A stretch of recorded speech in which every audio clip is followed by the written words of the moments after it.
ఎక్కువగా మీరందరూ కూడా రాజ్యసభ ఎవరికి ఇస్తారా అని ఆతృతతో ఉన్నారు. అది డెఫినెట్గా మేము ప్రెస్ రిలీజ్ ఇస్తాం.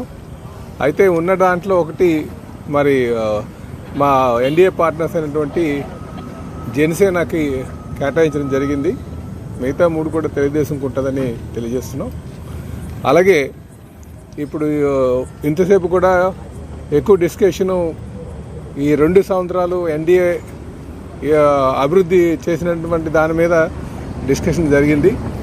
అలాగే దాన్ని ప్రజల్లోకి ఏ విధంగా తీసుకువెళ్ళాలి, ఎందుకంటే రేపు 12వ తారీఖు వస్తే 2 సంవత్సరాలు పూర్తవుతున్నటువంటి నేపథ్యంలో, అలాగే కేంద్రంలో బీజేపీ పార్టీ నరేంద్ర మోడీ గారి సారథ్యంలో మరి 9వ తారీఖుకి 2 సంవత్సరాలు పూర్తి అవుతున్నటువంటి నేపథ్యంలో ఉమ్మడిగా తీసుకొని కార్యాచరణ రూపొందించుకున్నాం. దాన్ని ప్రజల్లోకి తీసుకువెళ్ళాలి అని చెప్పి నిర్ణయం తీసుకున్నామని చెప్పి ఈ సందర్భంగా తెలియజేస్తున్నాం. అలాగే ఇందులో 3 పార్టీలు కూడా రేపు 9వ తారీఖున తిరుపతిలో వెల్ఫేర్ మీద, అలాగే 12వ తారీఖున అమరావతిలో గవర్నెన్స్ మీద, 15వ తారీఖున విశాఖపట్నంలో డెవలప్మెంట్ మీద, అభివృద్ధి మీద కార్యక్రమం తీసుకుంటున్నామండి. దాంతోపాటు మిగతా రోజులు ఏదైతే 13వ తారీఖున 16, 17, 18, 19, 20 తారీఖున డిస్ట్రిక్ట్ లెవెల్లో అటు మంత్రులు, ఎమ్మెల్యేస్, శాసనసభ్యులు అందరూ కలిపి ఈ అభివృద్ధి కార్యక్రమాన్ని తీసుకెళ్తామని చెప్పి తెలియజేస్తున్నామండి. ఆ స్కెడ్యూల్ అంతా కూడా మీకు త్వరలోనే రిలీజ్ చేస్తాం. మీకు ఈరోజు ఈవినింగ్ కానీ, లేట్ నైట్ కానీ, లేకపోతే రేపు మార్నింగ్ కానీ పూర్తిగా ఈ స్కెడ్యూల్ అంతా రిలీజ్ చేస్తాం.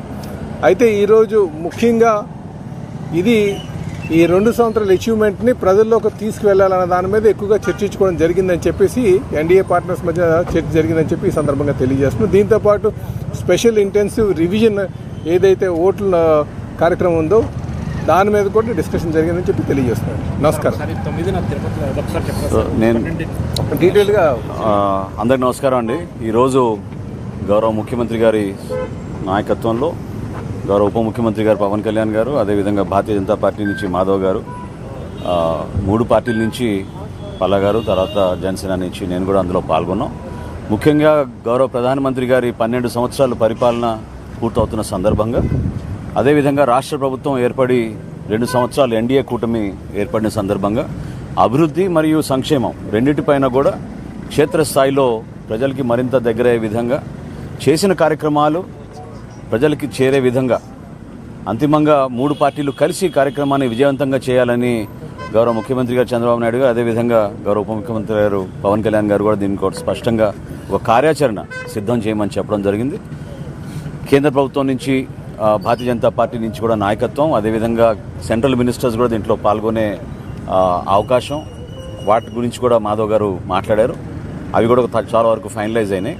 9వ తారీఖు నుంచి 20వ తారీఖు వరకు ఈ జరబోయే ఈ కార్యక్రమాల్లో భాగంగా 3 బహిరంగ సభలు ఇప్పుడే సోదరులు పల్లా గారు చెప్పినట్టు 9వ తారీఖున తిరుపతిలో, 12వ తారీఖున అమరావతిలో, 15వ తారీఖున విశాఖపట్నంలో ఈ 3 సభలు కూడా నిర్వహించడమే కాకుండా వివిధ జిల్లాల్లో జిల్లా కార్యక్రమాల తర్వాత నియోజకవర్గ స్థాయిలో కూడా కూటమిలో పాల్గొన్న మా 3 పార్టీలు కూడా కలిసికట్టుగా క్షేత్రస్థాయిలో పర్యటించి దాదాపు 24 కార్యక్రమాలు, 24 మాసాల్లో మేము అందించిన అనేక అభివృద్ధి సంక్షేమ కార్యక్రమాలు 24 కార్యక్రమాలు కూడా 28 జిల్లాల్లో ఈ కార్యక్రమాలు నిర్వహించే విధంగా గౌరవ ముఖ్యమంత్రి గారు ఒక కార్యాచరణ రూపొందించమని చెప్పడం జరిగింది. అది త్వరలోనే మీకు ప్రకటిస్తామని సందర్భంగా తెలుపుతూ ఈ కార్యక్రమాన్ని అందరూ కూడా ఒక బాధ్యతతోటి పాల్గొనాలి.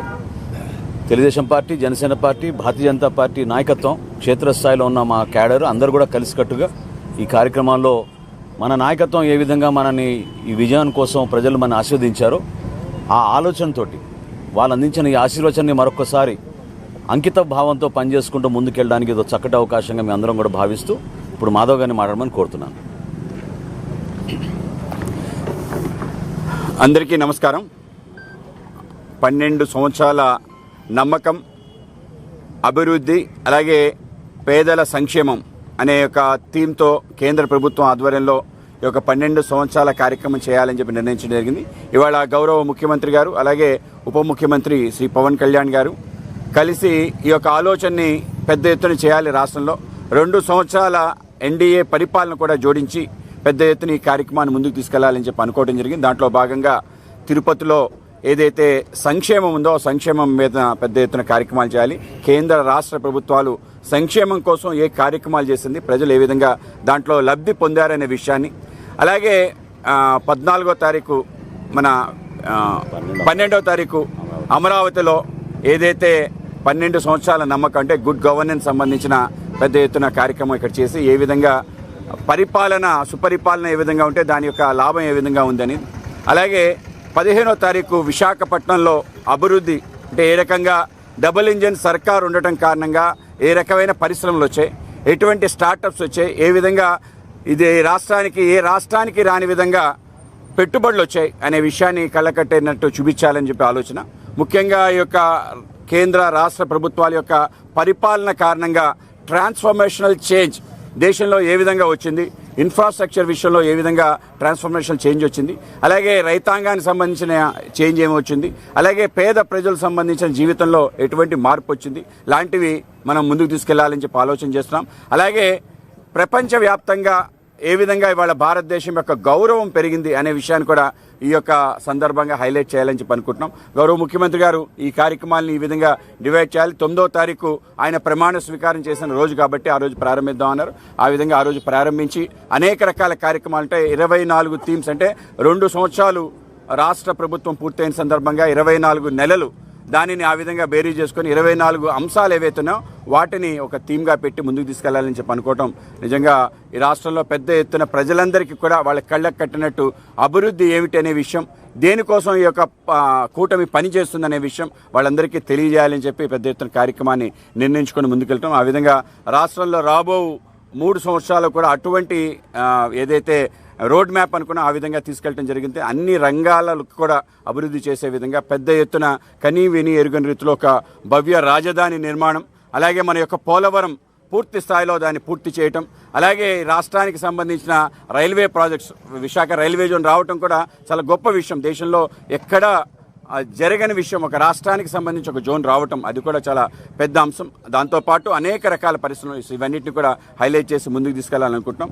కనుక మీ అందరూ కూడా తప్పనిసరిగా వీటిపైన అనేక శీర్షికలు కూడా చూపించాలని చెప్పి మీ అందరిని కోరుకుంటూ అందరికీ నమస్కారం. రాష్ట్రంలో పొదుపు చర్యలు డీజిల్ పెట్రోల్ అని మొన్నటి వరకు చెప్పారు కదా సార్, మరి ఈ కార్యక్రమాలన్నీ వెహికల్స్ బహిరంగ సభలు అన్నీ ఉంటాయా లేకపోతే మొత్తం అంటే ముఖ్యమంత్రి గారు రేపటి నుంచి ప్రారంభిస్తున్నారు. ఆయన కూడా రేపు విశాఖపట్నంలో మన పీయూష్ గోయల్ గారు వచ్చి కార్యక్రమాలు చేయబోతున్నారు. అక్కడ మొత్తం ఆయన సైకిల్లో తిరగటం, మొత్తం అందరు ఎమ్మెల్యేలు కూడా సైకిల్లో తిరిగే విధంగా కార్యక్రమం చేయాలని చెప్పారు. ఆ విధంగా మేము కూడా సభలు అంటే బెనిఫిషియల్ తీసుకొచ్చి సభలు నిర్వహిస్తారు. ఇంత ఏదైతే పటాటోపం హడావిడి కాకుండా దాన్ని ఎంత సింపుల్గా చేయాలో ఆలోచన చేశారు. ఆ విధంగా ఏవైతే సప్తపదులు ప్రధానమంత్రి చెప్పారో వాటిని తూచా తప్పకుండా పాటిస్తూ కార్యక్రమాలు చేయడం ప్రజల్లోకి వెళ్ళడం. లేదు అవేమి లేవు. ఇవన్నీ కూడా కేంద్ర పార్టీ నిర్ణయిస్తుంది. కేంద్ర రాష్ట్ర ప్రభుత్వాలు కలిసి ఆలోచన చేసి ఒక నిర్ణయం తీసుకుంటే ఆ విధంగా భారతీయ జనతా పార్టీ లేనట్టుగా ఉంది, దాంట్లో కూడా ఉన్నట్టే. సో ఆ విధంగా తెలుగుదేశం జనసేనకు ఉంటే బీజేపీకి ఉన్నట్టే. సో ఆ విధంగా కలిసి ముందుకు వెళ్ళాలనుకున్నాం. ఆ విధంగానే గతంలో జరిగింది. 2 రాజ్యసభ సీట్లు కానీ ఎమ్మెల్సీలు కానీ ఆ విధంగా వచ్చింది. ఆ విధమైన ప్రయాణంతో ముందుకెళ్తాం.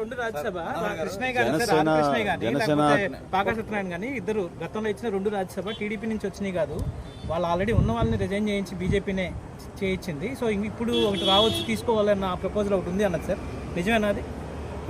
ఏదైతే నిర్ణయం ఉందో అదంతా కేంద్ర అధిష్టానం నిర్ణయిస్తుంది. దాని ప్రకారం వెళ్తాం. ఆ విధంగా గౌరవ ముఖ్యమంత్రి గారు కూడా కేంద్ర పార్టీతో మాట్లాడి ఆ విధంగా నిర్ణయం తీసుకుని మేము ఏదైనా కేంద్ర పార్టీ రాష్ట్ర ముఖ్యమంత్రి గారు ఏదైతే కలిసి ఆలోచన చేస్తారో అందరి కోసం ఆలోచన చేస్తారు కనుక దాంట్లో మా యొక్క ఆలోచన ఉండదు. కనుక ఆ విధంగా మీరు నడుచుకుంటారు.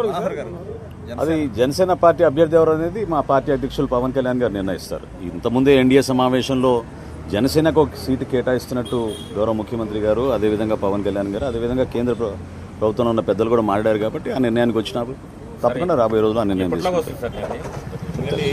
Thank you sir. మాధవ్ గారు ఈ తెలంగాణ ఎపిసోడ్ పవన్ కళ్యాణ్ సార్ అంటే రాలేదు. అయితే మాకు అభిప్రాయం ఏదైతే తెలంగాణ సంబంధించిన అంశం అంటే రాష్ట్రంలో విభజన జరిగిపోయింది, అయిపోయింది, అది కార్యక్రమం అయిపోయింది. ఇప్పుడు ఏదైతే ప్రాంతీయ విద్వేషాలు రెచ్చగొట్టాలని ప్రయత్నం చేసే ఏ శక్తులు ఏదైనా వాటి శక్తుల్ని పీచమంచడం, తప్పనిసరిగా దీని పెద్ద ఎత్తున మాట్లాడటం జరుగుతుంది. దేశం అంతా ఒకటిగా నిలపాల్సిన అవసరం ఉంది.